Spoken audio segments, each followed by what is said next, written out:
Hello and welcome back to Paranormal NL Podcast, located in Newfoundland and Labrador, Canada. That's PNL Podcast for short.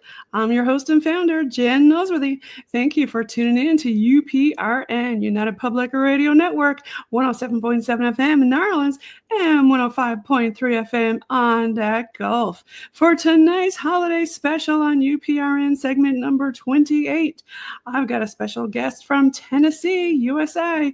Tonight, waiting backstage, we'll bring on shortly. For those guests listening in and from Canada, happy Long Victoria Day weekend coming up this weekend, otherwise known as May 24th, where we love to go on a road trip and go camping. So grab your favorite drink like a big pack of 2-4 beer and get that campfire ready. Paranormal NL Podcast is sponsored by the BOG team, a boots-on-the-ground BOG team doing historical paranormal investigations in Newfoundland, Canada. PNL Podcast believes in supporting international paranormal networking and highlighting global paranormal people, places, and things.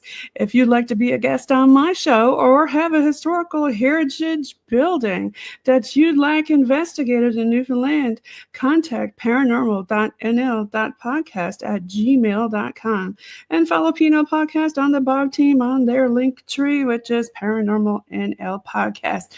Now let's get on with the show. Tonight, I have on with me Eric Freeman Sims, all the way from Tennessee. Welcome, Eric. Yeah, thanks for having me again. Should I say, welcome back. You were on PNL Podcast Season 2, Episode 55, for those UPRN fans who want to dig back into Season 2. I think that might have been when I was still doing just radio, Eric. Yeah. So you've branched out yourself. You're now an author. You have already been an investigator, a podcaster, a researcher, and now you've got your own house there, the Night House. Do you want to start talking a little bit more about yourself for the people who haven't heard about you and all your cool stuff? Yeah, so I've been a researcher and investigator for over 20 years now, since I was a teenager, and just kind of built up. I worked, actually, my career was in working as an emergency medical technician on an ambulance for 15 years, and I worked total 20 years in medicine. And I'm retired from that now. And then I started the podcast about 5 years ago, the Unseen Paranormal Podcast, and I kind of ended it after 170 episodes, kind of on hiatus until I decided to bring it back. I got busy with lots of other things. I was going to ask you about that, because on the Unseen Paranormal Podcast.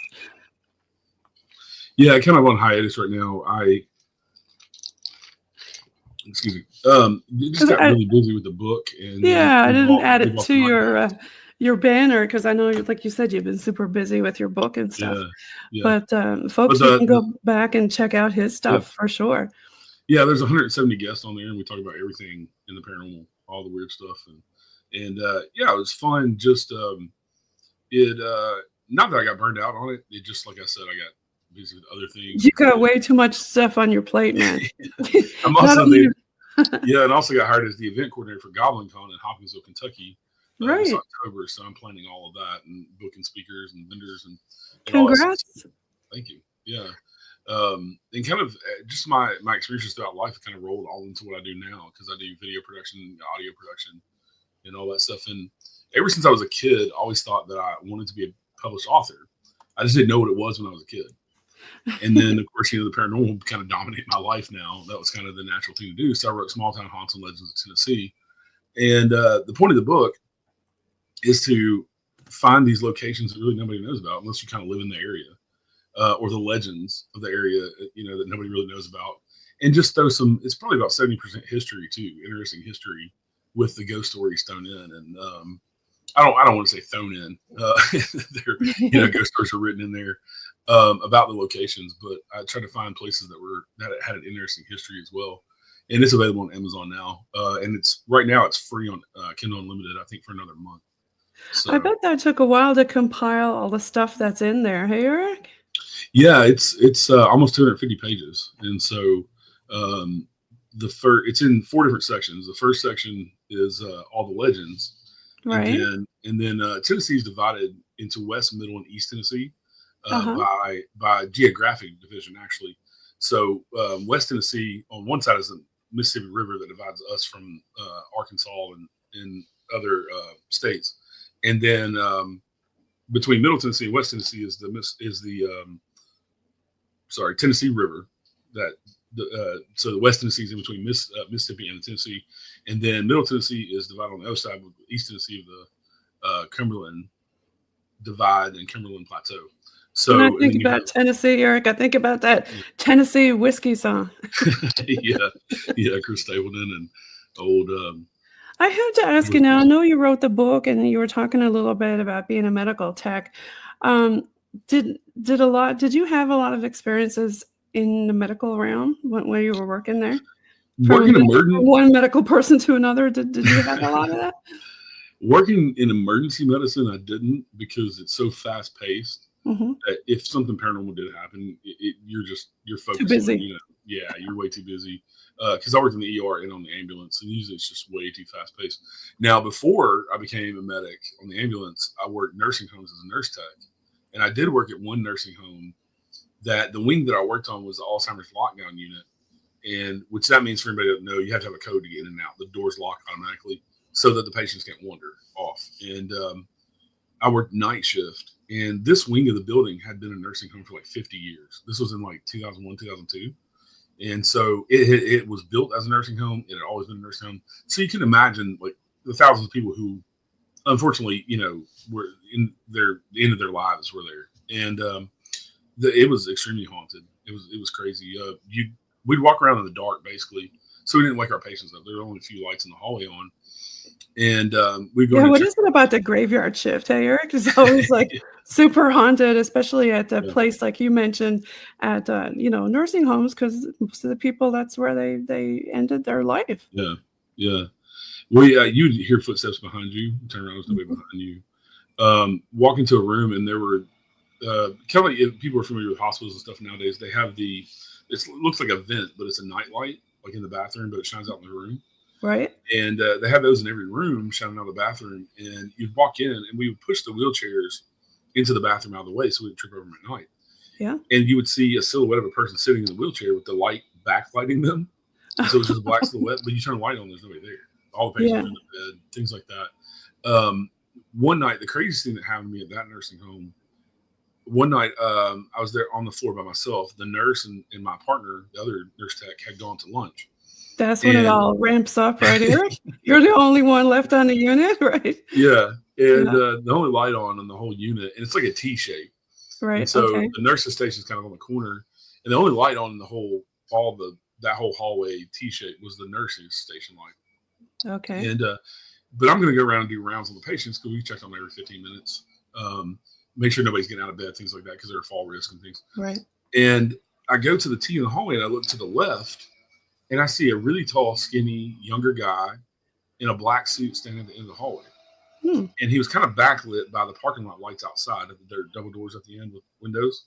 Yeah. And he was standing at the very end, and he was backlit, and I could kind of see him. And he smiled at me and turned and went into a patient's room to the left of him, because he was facing me. So was he wanting you to follow him, you think? I don't know. I was like, it's 3:00 in the morning. There's no visitors, nothing like that. I've never seen this guy in the building. Nobody had come through the, keypadded door. Right. And so I walked down there, and I go to the patient's room. There's nobody there. Oh, gosh. Yeah. I've had a lot of weird stuff like that happen too. Well, I go home at 7:00 that morning, because I worked 11 to 7. Yeah. And I go home at 7:00 that morning, and I came back the next night, and about an hour after I left, one of the patients in that room died unexpectedly. Oh my gosh. So do you think that visitor was coming like an angel to, I don't know whether it be good or bad angel, to come and get that person? I didn't get like any scary vibes, and he smiled at me. It wasn't like a creepy smile. Mm-hmm. It was just like you see me kind of smile. Like comforting one. Yeah. And so I've always called it an angel of death.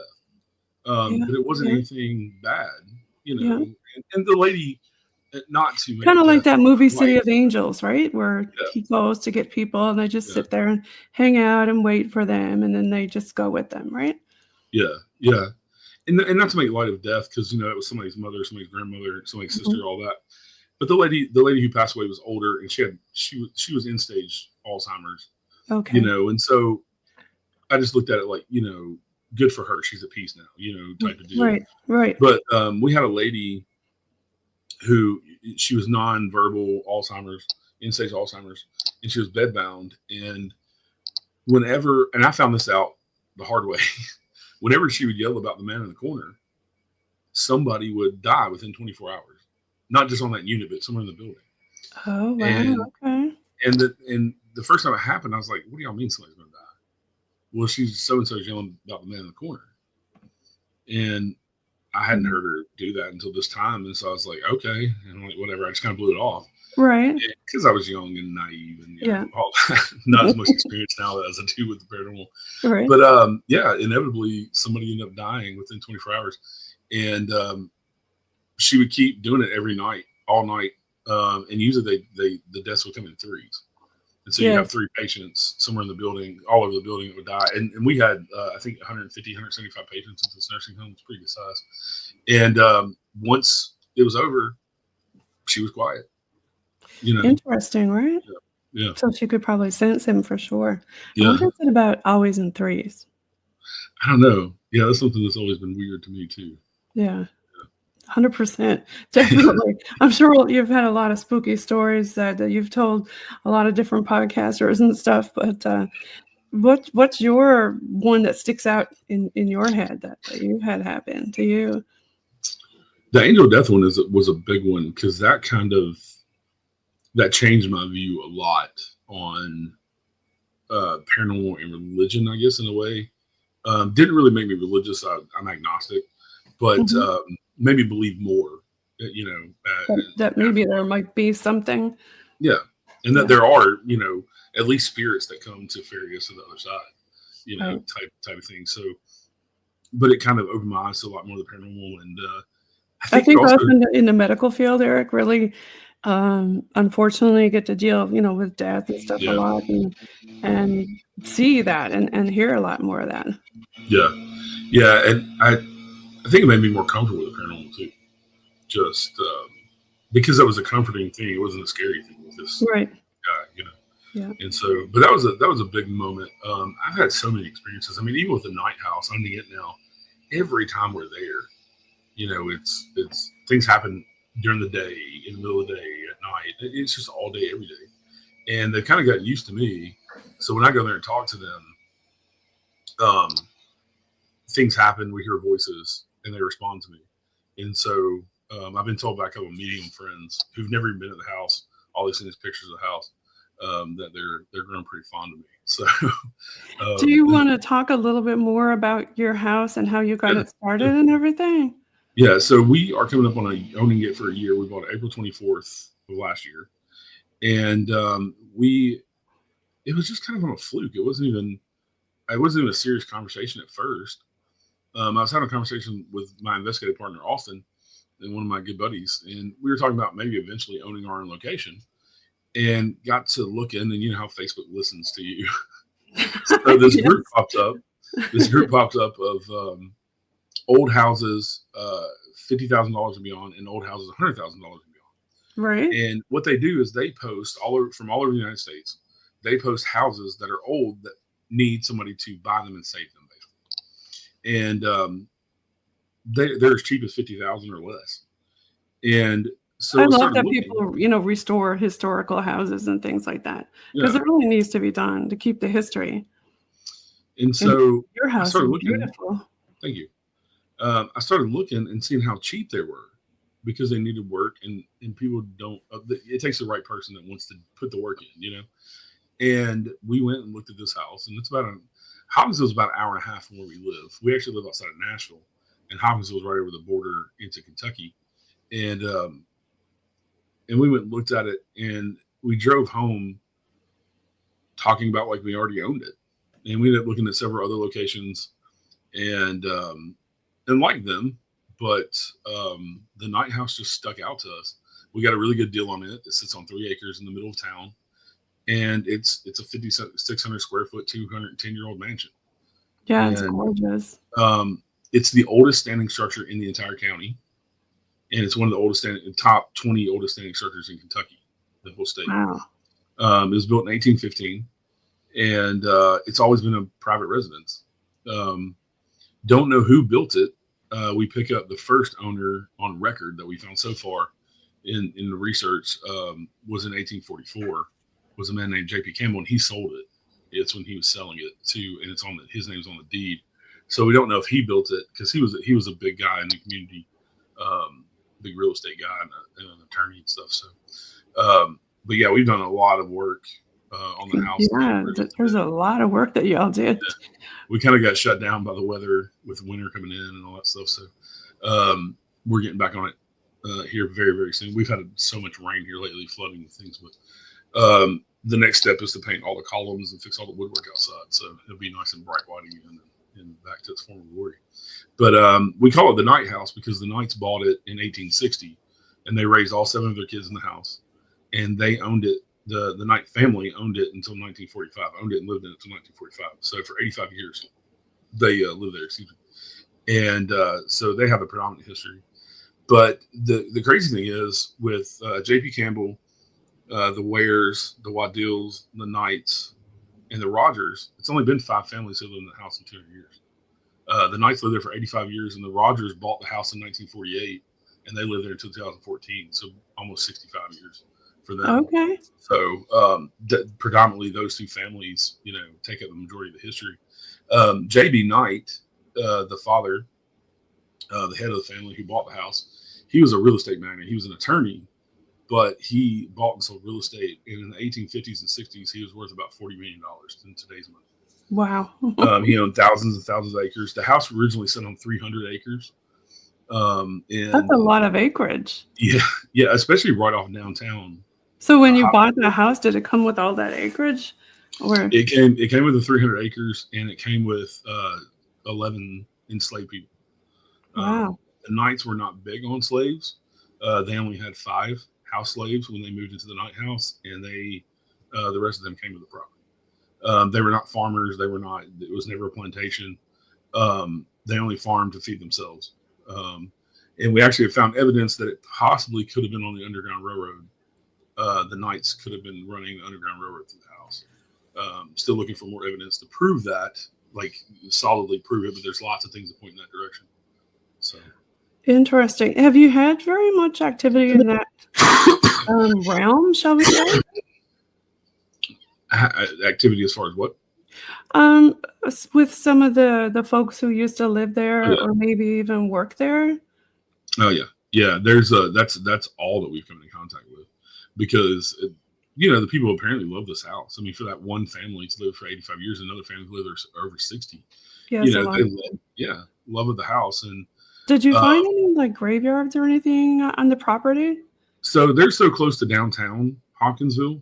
Yeah, there's not a family cemetery. They're actually buried in Riverside Cemetery, where all the prominent families at the time were buried, and they still bury people there today. And so they're buried down there. The only thing I can't figure out is they don't have, most of the family doesn't have headstones. They don't. They have a big family plot, and I know where it's at, but there's only 3 people that have headstones. Huh. And out of the, I think there's 10 people buried in the 9 or 10 of the family are buried in the plot. Okay. So with them having so much money, I just don't understand why they didn't have headstones. So we're going to try to remedy that. But the house is 6 levels. It's very weirdly built. It's been added on to and changed to serve each family throughout the years. Originally, it was just a brick structure that you see in the pictures. The big side portico with the big columns was not there. When the Knights moved in, they changed it over from Federal style to the Greek Revival that you see today. So they built the front porch with the columns. They built the side porch with the columns. They added a dining room onto the house. They added another bedroom onto the house. They had 7 kids, and all of their kids lived to adulthood. Wow, that's a big family, right? Yeah, before they started dying off. So, and the last kid, he was the youngest kid, and the youngest son, Thomas, he died in the house in 1940. Okay. And the Knight family, the extended family, kept it until 1945 before they sold it. So you've got some activities that you had, it looks like, in April at the Knight House. Yeah.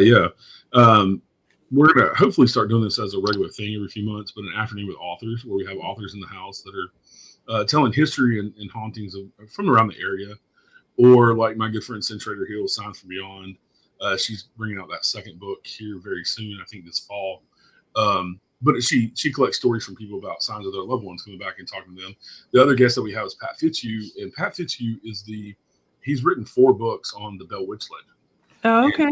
He's kind of the expert on, I don't use that word in the paranormal, but as far as the legend and the story of the Bell Witch, he's the expert on the legend and the story. He can tell you everything about it. He's researched it for 40 years. He's written 4 books. So great guy. He's also, both of them will be speakers at our GoblinCon too in October. Oh, I love Sin Schrader Hill. I've had her on recently also. She's awesome. Yeah. She also does, she's also the co-investigator when we do the public ghost hunts at the Night House. Oh, fun. Yeah. So we're trying to do those every few months too, to let people come in and experience the house. And we also do historical tours. It's not just about the paranormal. It's all about the history. I mean, even with the paranormal, 80% of it for me is the history. And then the paranormal aspect is going in and talking to those people who aren't around anymore to find out more history or answer questions or, things like that and connect with them. I find that's the most fascinating thing in paranormal to me, is connecting to history in that way.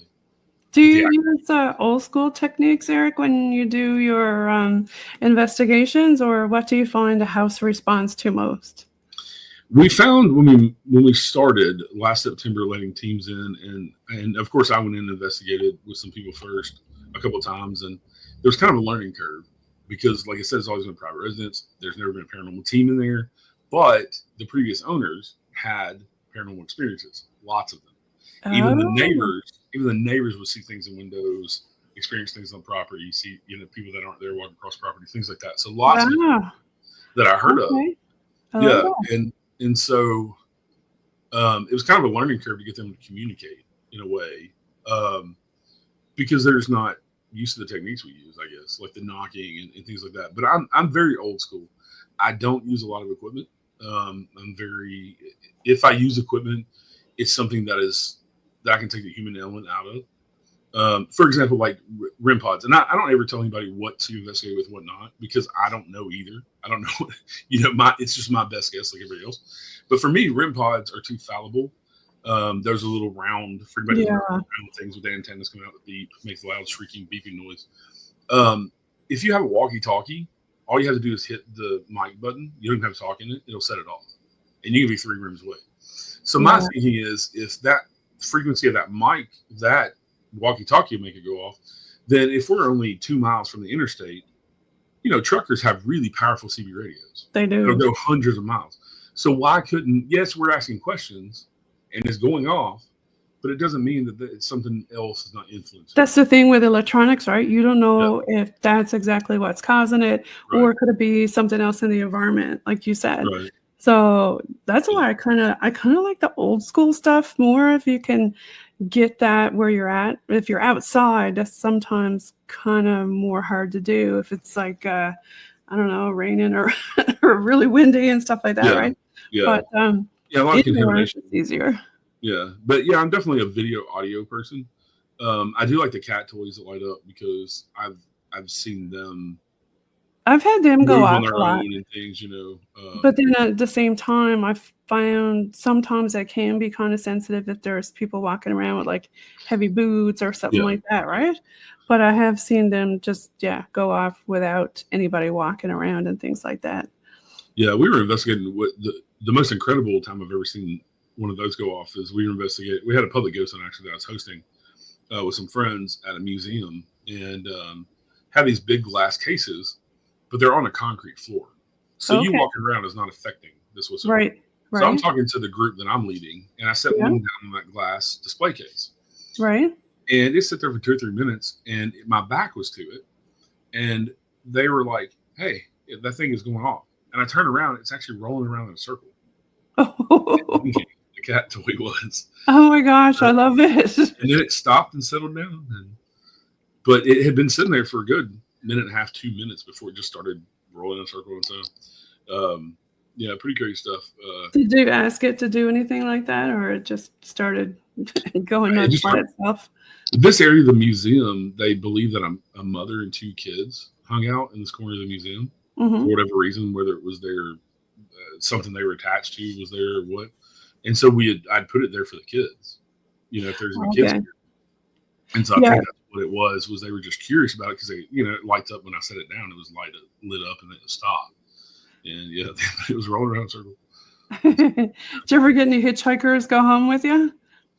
I have at my house living outside of Nashville. We do get the occasional passing through type spirits. They don't last very long. They don't do a whole lot. I've never had any real issues with them, other than kind of being annoying when you're trying to sleep or something because they want your attention, and then just kind of like go away. Right? Yeah. But at this point, I'm just kind of nonchalant with that type stuff. I mean, the first night that I slept in the night house, I was sleeping in the master bedroom with the big canopy bed. Okay. And I got woken up. We'd been asleep about an hour and a half because we'd been investigating. This is about 4:30 in the morning. Yeah. And we had been investigating for like 8 hours from the previous evening.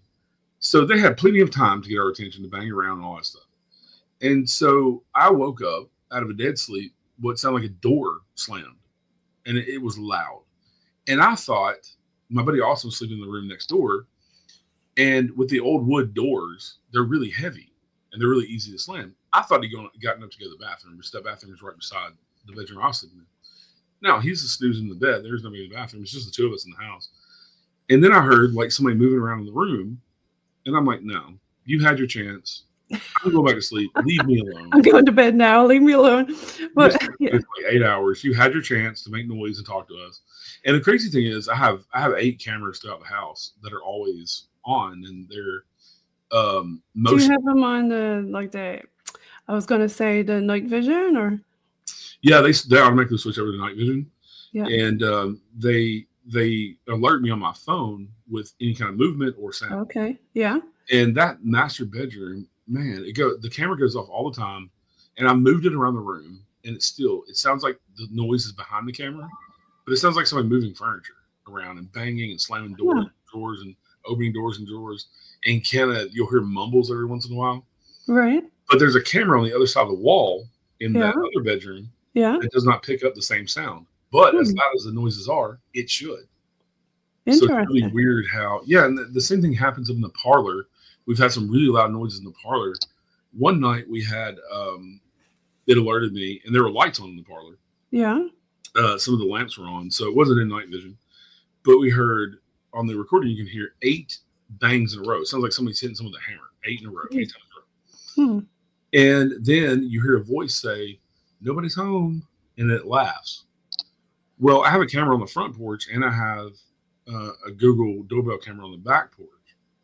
I checked both of those. Nobody was knocking on the door. Maybe they were trying to wake y'all up and saying nobody's home, or maybe they were trying to help you with the renovation. Was this during renovations? Because that R word always stirs up ghosts, right, Eric? Yeah, it does. It does. And I think they're happy with what we're doing so far. But those noises, it sounded like a hammer. That should have set off other cameras in the house. Because like if a siren goes by on the road, at least 3 of the cameras will go off at the same time for sound. So the ghosts were having a party trying to get you up? Apparently they pick what camera records what too. But we've also had the chairs in the parlor will move on their own. Oh, gosh. The doors in the parlor have closed on their own several times. I actually caught that on camera. It took 3 hours for one of them to close because it would inch forward and then inch back, and then I time-lapsed it. I condensed it like 30 seconds. And you see it inch forward, inch back until it closes all the way. And there was no breeze or anything like windows and all that stuff? No. Interesting. Yeah, I love when you capture evidence that you don't realize happened. Like you can be doing an investigation and just have trail cams set up everywhere. Right. And I find you capture the most stuff when nobody's paying attention, nobody's ghost hunting, or just talking or just saying whatever. And then you'll hear like somebody talking who's not even in the room, or all kinds of weird stuff like that. I think sometimes they get bored because you have different, like at the night house, you have different teams come in, but they're asking a lot of the same questions. Yeah. And so when you're just talking amongst yourselves, I think they're trying to chime in on the conversation with you. One night we had taken a couple of our friends up this was their first time going to the night house. And this is on a Friday night. And we were there about 10:30. And we were upstairs in what we call the guest room. And it's right above the parlor. And we were talking, and we all heard a man's voice from the parlor, like that he was trying to comment on what we were talking about. And I caught that on the camera in the guest suite and the camera in the parlor. Interesting. Yeah, and it was louder in the parlor. I think there's something to what you said about them getting bored, because I've had a lot of them say, more back to the stories. Let's talk more about the stories, or like they don't like being some kind of circus pet asking them to do this or touch that or do this. They kind of like listening to stories and telling their stories more. What do you think about that? Yeah, I think they. I mean, it seems like it would be awfully lonely. Yeah. I mean, if you're there by yourself, or there with a couple of other spirits, and who's even to say if you have multiple spirits like we do at the Night House, and we believe there's 3 main ones that are there all the time. Probably, yeah. Can they even see or interact with each other? Are they on the same That's plane? what I was wondering. Kind of like that TV show Ghosts, where they're all stuck in the house, but they're all from different times and things like that. I wonder, can they go back and forth in between different times, or are they all just stuck in the house in the time where they passed? Yeah. So it's interesting. And the 3 spirits that we have are from 3 different time points. One of them is more recent in the 2010s. One of them is from the 50s, 60s, we believe, and the other one is one of the knights, which is in the 1800s. So would have been in the late 1800s if it's the person that I think it is. And so, you have all these different ones. And also, I mean, I've seen a lady who I believe is Eliza Knight, which was the mom of the family, which is JB's wife. I've seen her on the landing for the stairs to the parlor. Did you? So I think I think sometimes they pop in and out too. I think some of the Knight family. Also, we've had one group. We've had quite a few teams in now doing investigations, and we've only had a couple of groups that picked up the Knights and their names, other than the one that I believe is there all the time. But I did a quick tour for these one people because they're only doing 7 to midnight. So I gave them just the kind of the cliff notes, and I really didn't use any of the Night member family's names. And at the end of the night, they came back to me and they said, "Does John mean anything?" And I said, "Well, that was JB Knight's name. His name was John Bailey Knight." And I'm like, "Oh," but I just called him JB when I gave him the tour. Yeah. And then I didn't say anything about the kids' names. And they said, "What about Ida?" Because Ida's a weird name. Yeah. That was a very common name, is it? Ida was their youngest daughter. And she lived in the house until 1938. You know, that's interesting. I was just going to ask you, do you think if you talk about the certain people more, do you think that they show up more often because you're talking about them?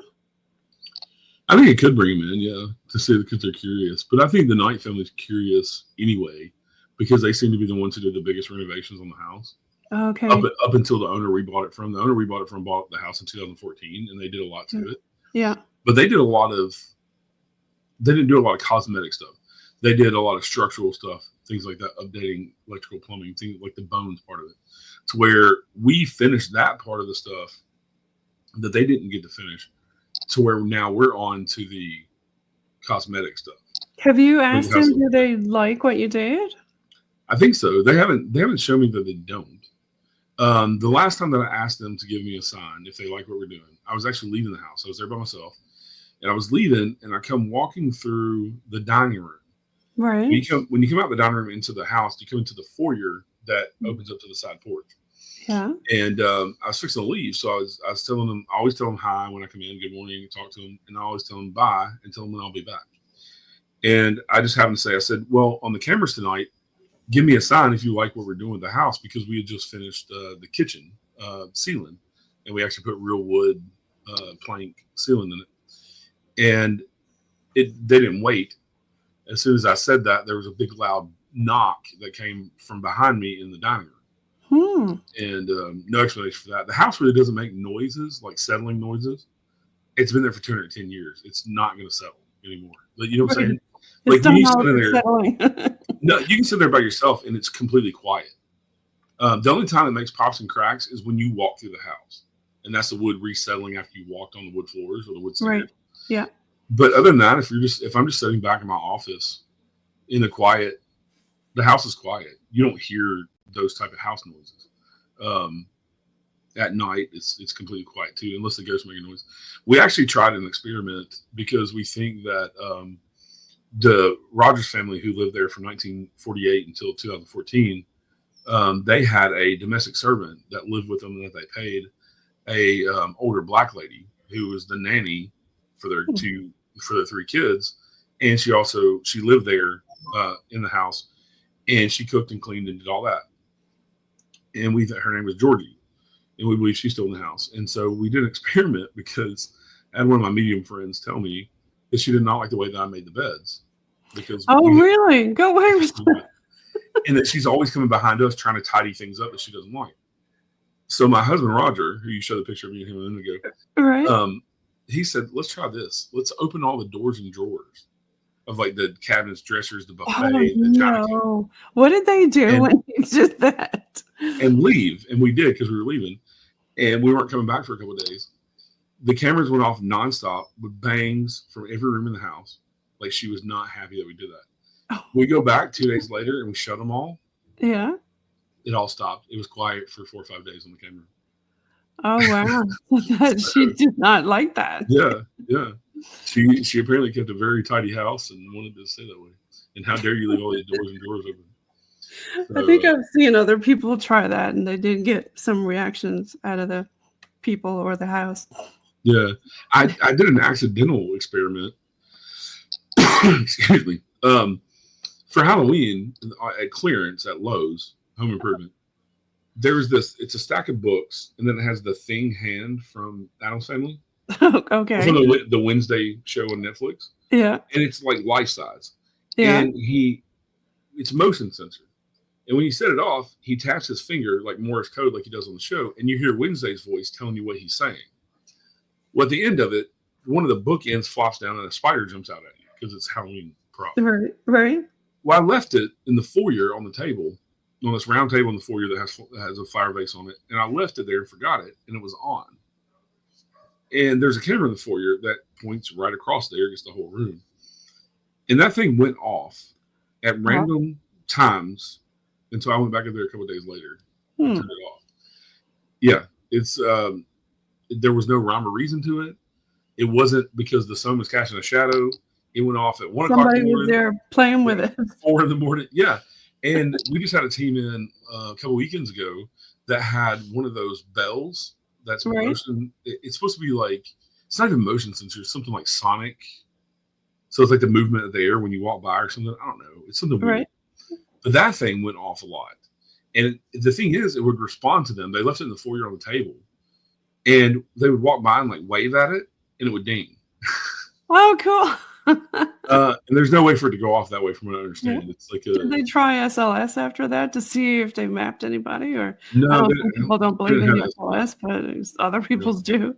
Yeah, they didn't have SLS. No, okay. But anytime they started talking about that, I was standing in the kitchen with them while they were on break, and they were telling me about the bell going off whenever they would hi to it or say hi to the spirits. And when we were talking about it, ding, the bell went off. And every time they would mention it, it would go off. And so I don't know, it was weird. You've been in a lot of different places too yourself. Yeah, there's one near you at the Old Stone Jail. Yeah. Old Stone Jail is an amazing place. It's in Franklin, Kentucky. And been up there many times. I've hosted many public ghost hunts up there. And that was from the Strangely Haunted kind of little series that I did with my friend Austin. We had some incredible things happen there. Gotta give a shout out to Austin Lawrence. He's coming on the show soon. Yeah, Austin's awesome. You'll like him. He's a great guy. You got a happy bird. Do you have a bird? Yeah, it's we just had a lot of rain. The sun actually finally popped out today. So. Oh, I thought you had one in the house. Oh no, I've got the window open. So nice.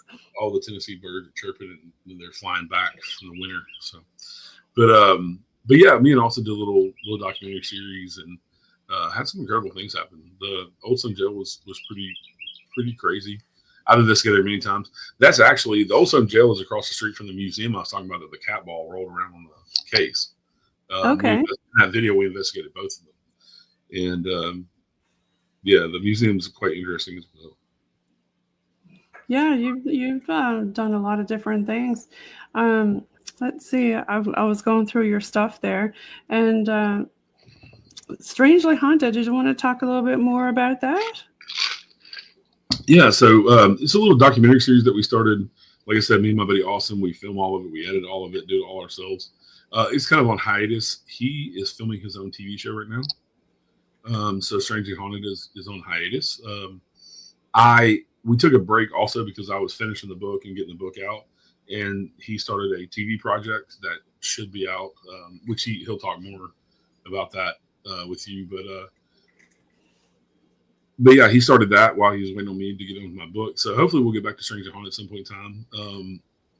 It doesn't look like it in the near future because his TV show is probably getting very popular, and my book has been popular, and I'm busy with lots of other things too. So whenever we have time, we actually filmed we have all of the stuff, and half of it's edited for Brushy Mountain Prison in Petros, Tennessee. Oh, okay. And we just haven't had time to put it together and put it out. We had some incredible things happen at that prison. That prison was called the End of the Line, and everybody there was either on death row or had a life sentence. So they had nothing to lose. So there were so many murders there on prisoners murdering other prisoners, because what are they going to do? Give you another life sentence, another death sentence? You know, and it was in operation from the late 1800s until I think 1990 something, and has no air conditioning, no heat, just very primal. I mean, they did have indoor plumbing and things, but yeah, prisons are next level investigations, aren't they? Yeah, we have some one incredible thing that we have on film that even if we don't put out a Brushy Mountain actual documentary, I want us to at least put out the evidence, because this is one of the most incredible things I've ever captured. And it was just me and Austin filming, and we're on the third tier of one of the cell blocks. So we're 3 stories up. And there's a cell where a guy got killed. It was his cell, but he was a beloved prisoner by the guards and stuff from all stories of him. But anyway, he got killed in the theater room that they had for years, because they thought it was a good idea to put a bunch of these violent people in a dark room. But they had so many murders in 2 years that they got rid of the theater. No more movie night. But he got killed there, but they say he still hangs around his cell. Well, I'm filming and hearing footsteps come towards me. And Austin, and the story is that if you light a cigarette and you put it on the bars, something will actually puff on it. I like doing that. Have you ever done that? So I lit a cigarette and I put it on the flat, because you have the round bars come down, you have the flat bars go across. I put it on the flat bar. Austin just happened to turn around and zoom in on the cigarette, and the cigarette it's flat. It tilts back on its own, like it's going to fall off. It should have fallen off, and there's no reason for it to tilt back. Right. And you see the cherry get a little bit redder, and then lays right back down. Interesting. I love it. Neither one of us had any explanation for how could that tilt back on its own for one. Well, I mean, what gives people pleasure in prison? Cigarettes, right? This cell, people leave cigarettes all the time too. Yeah, there's cigarettes all in the cell. There's a checkerboard. Like, people leave stuff for this spirit all the time. And he was known to stand up there. They used to smoke inside the prison because it's all open air. Right. I mean, it's an enclosed building, but there's no heat or air. They just had to open the windows, for air. So he would sit up there and smoke. So he was known for being a chain smoker. But that's one of the most incredible things that I've ever seen on video. Yeah, tobacco is a pretty interesting trigger object when you use it. Now, you've also got the Goblin thing that you're organizing now, right? Yeah, so GoblinCon UFO and Paranormal Expo is going to be in Hopkinsville, Kentucky. And if anybody's ever heard of the Hopkinsville Goblin incident, this is... No, can you tell us about that? Yeah, this is the 70th anniversary. It happened in 1955 to the Sutton family on their farm. Okay. And the Suttons were just poor farmers. They weren't anybody special, just living their lives. They hunted on the land to get meat. They hunted deer and things, and they farmed. And one night, the son was visiting, and he was, I think, 19 or 20, and his best friend was with him, and his best friend's girlfriend. They were visiting his mom on the farm. And she was going to cook him dinner and all that stuff. And it was a Sunday night, and the friend, who was younger too, he was 19, 20 as well, he said that he was out on the property, out on the farm property, and I forget how many acres they had. They had quite a few acres. And he said he saw a UFO, flying saucer. And you got to think, this is only a few years, 1955 is only a few years after Roswell. Yeah, So flying saucers close together, right? Yeah. Big thing. So, and they didn't believe him. They thought he'd been in the moonshine because you're in moonshine country, right? You know, people making their own hooch. So they thought he'd been in the moonshine and said, you know, Billy Ray, just get in the house and eat some dinner. You'll be okay. As they were going to the house, something reached down off the roof and tried to grab one of them by the hair and pull him off the roof. And the mom saw it, and so did her son. Okay. Saw it, tried to grab the friend. Right. Well, they pulled him in the house. Well, they ended up getting attacked by these little 3 foot tall. They weren't. I don't know why they ever got the green men thing, that they were green because they weren't. They were in these. They were kind of gray looking. Their faces and his big fingers that were kind of gray looking. Yeah, they're in some kind of metal suit that's like gunmetal gray. Okay. And they're about 3 foot tall, and they attacked the family for 5 hours straight. This family is shooting out their own windows from inside the house, shooting through the walls at these creatures in the windows and the tree. Oh my gosh! The creatures trying to get in the house. There were at least, I think, 5 or 6 of them that they said were trying to get in the house. And they fended them off, and they said every time they would shoot one of them, it would knock them down or whatever, but it made like a ricochet sound, like they had some kind of armor on. That like the gunmetal gray stuff was like armor that wasn't penetrating. Some kind of force field or shield or something around it. Yeah. So they could never hurt one of them. Well, finally, the attack subsided after 5 hours. That they got to go into town and get the sheriff in Hopkinsville. Okay. Kelly is a little town right about 5 minutes outside Hopkinsville. Yeah.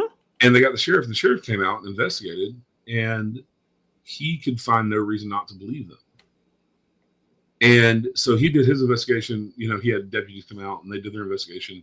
And of course, people thought they were crazy or crack, whatever. You've been in your own hooch, whatever. You're lying for attention, whatever the reason was. And the big thing was people were saying that they were being attacked by owls.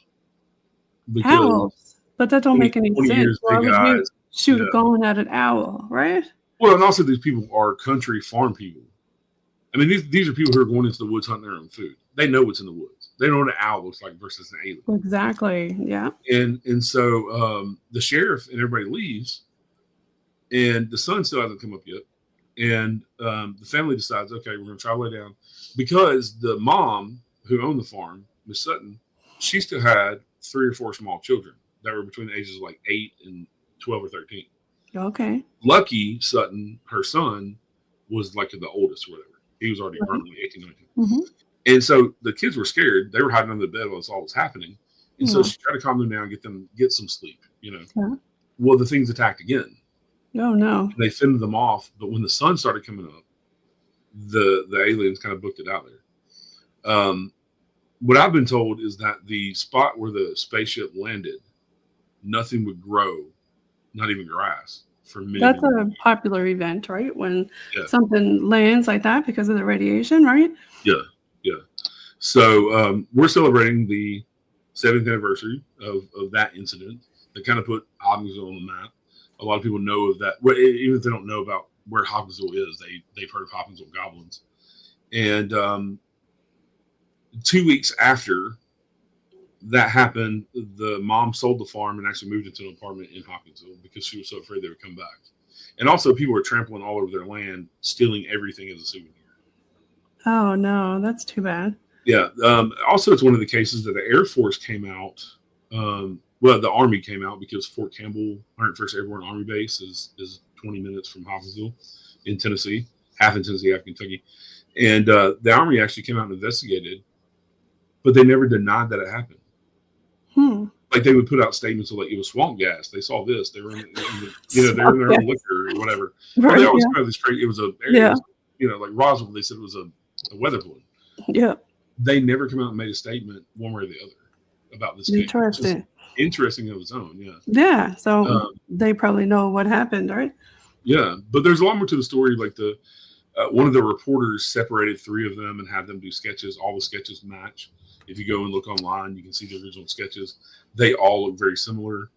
If you're lying, you're not gonna have a sketch that looks, the same. Right?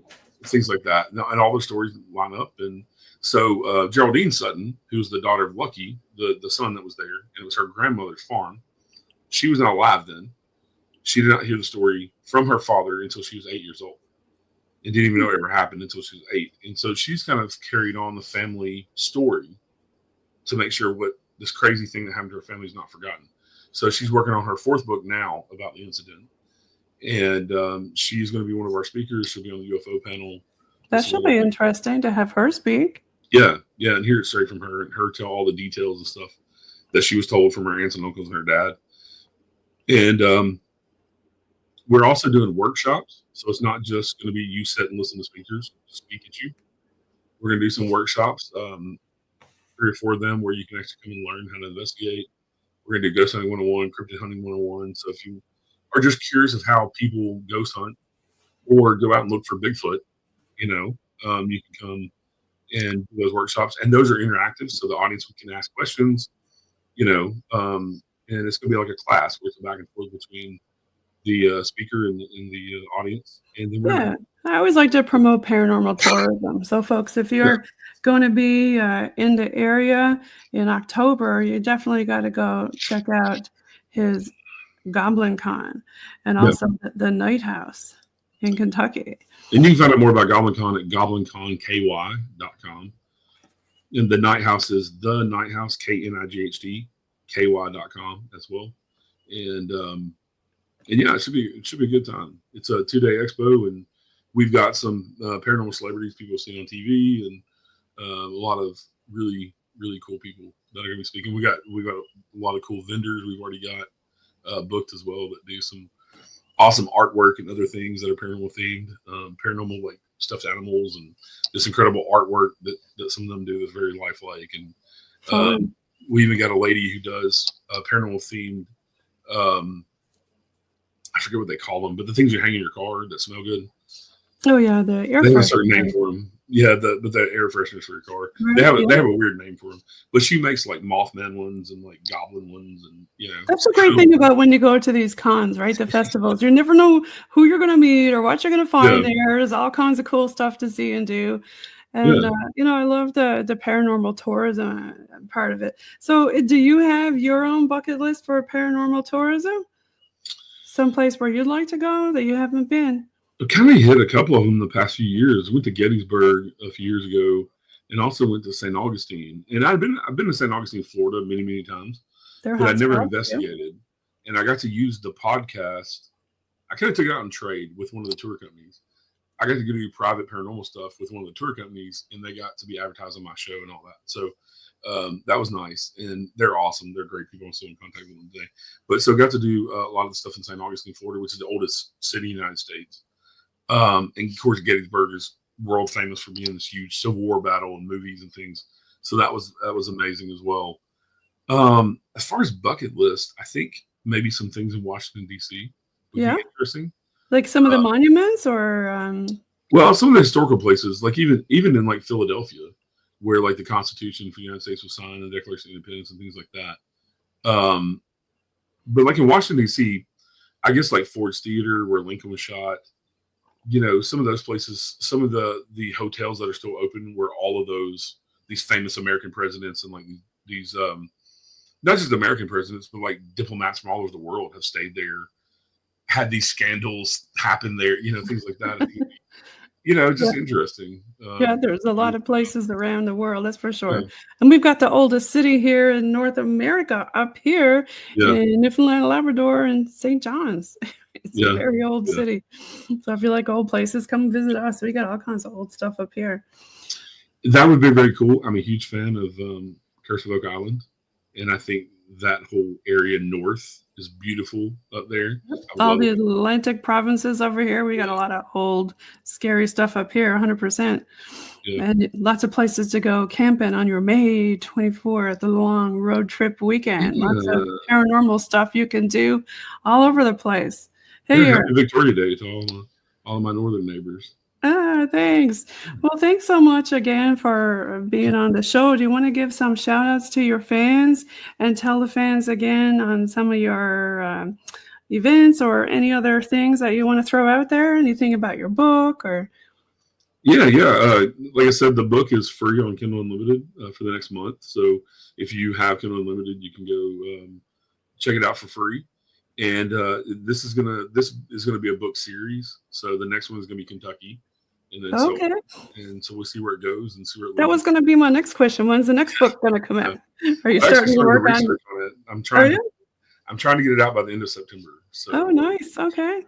Yeah, and then the Night House, like I said, whether you're into the history or the paranormal or both, we do history tours and things, and we rent it out for the paranormal, public ghost hunts, all that stuff, and GoblinCon. Yeah, we've got actually have hotel rooms with some special rates for people coming to GoblinCon as well. We're gonna have VIP packages. It's gonna be a lot of fun. The VIP package is gonna have a meet and greet dinner with all the speakers, and then we've got a bunch of other stuff planned for the VIP stuff. But Fun. yeah, check us out. A lot of fun. Yeah, take a road trip. Go and check out Eric and his Night House and all the cool stuff he got on the go. And the Unseen Paranormal podcast has 170 episodes with different guests. So go listen to it. It's anywhere you find podcasts. It's even on YouTube. Even though I never did video, but it's on Spotify, Apple, YouTube, Google, anywhere you find music podcasts. Love it. Folks, you're listening in on UPRN, United Public Radio Network, and that's a 107.7 FM in New Orleans and 105.3 FM in that Gulf.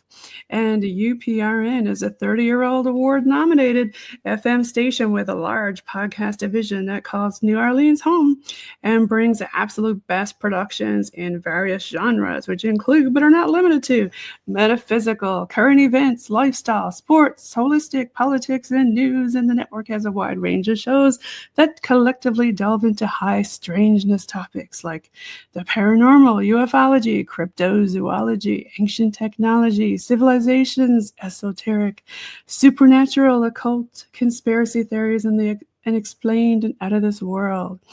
So listen in on UPRN. And thanks again, Eric, for being on the show and coming back on Paranormal NL podcast. Yeah. We really enjoyed having you on here. We're going to leave you with a little song here from the BOG team. You can follow the BOG team music on all streaming platforms by Robert Dumond from the BOG team member, Boots on the Ground team. And I think we'll play his, his Metal 80s song. Thanks again, everybody, and have a happy road trip weekend. Happy Victoria long weekend. Party hardy, my friends.